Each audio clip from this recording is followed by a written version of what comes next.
Trijų karalių dieną vienišus, neįgalius ar sunkiai besiverčiančius pagyvenusius Druskininkų žmonės lankė Ryto gimnazijos moksleiviai.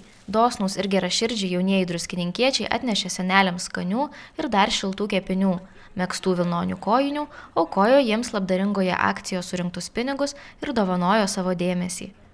Šią kalėdinę akciją Ryto gimnazijos bendruomenė rengė jau antrą kartą. Kepėm sausainius, kepinius, keksiukus, pyragus, jos pardavinėjom įvairiose miesto vietose.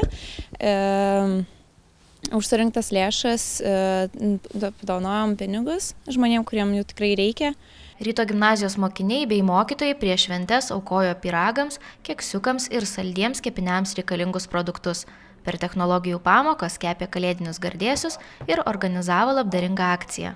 Labdaros mugėje Pasidalink kalėdų gerumu Ryto gimnazistai įvairiose savivaldybės vietose pardavinėjo pačių keptus gardėsius ir surinko 1660 litų. Kepinius jie pardavinėjo įvairiose Druskininkų įstaigose – savivaldybėje, mokesčių inspekcijoje, sodroje, darbo biržoje, policijoje, poliklinikoje, deklaracijų centre, draugystės sanatorijoje ir Dainavos mokymo centre. Surinktas lėšas gimnazistai padovanojo 6 pagyvenusiems, negalią turintiems ir sunkiai besiverčiantiems Druskininkų savivaldybės gyventojams, kurių sąrašą mokykla gavo iš savivaldybės socialinės paramos skyriaus. Gimnazistai aukoja labai gausiai, nes žino, kad aukoja labai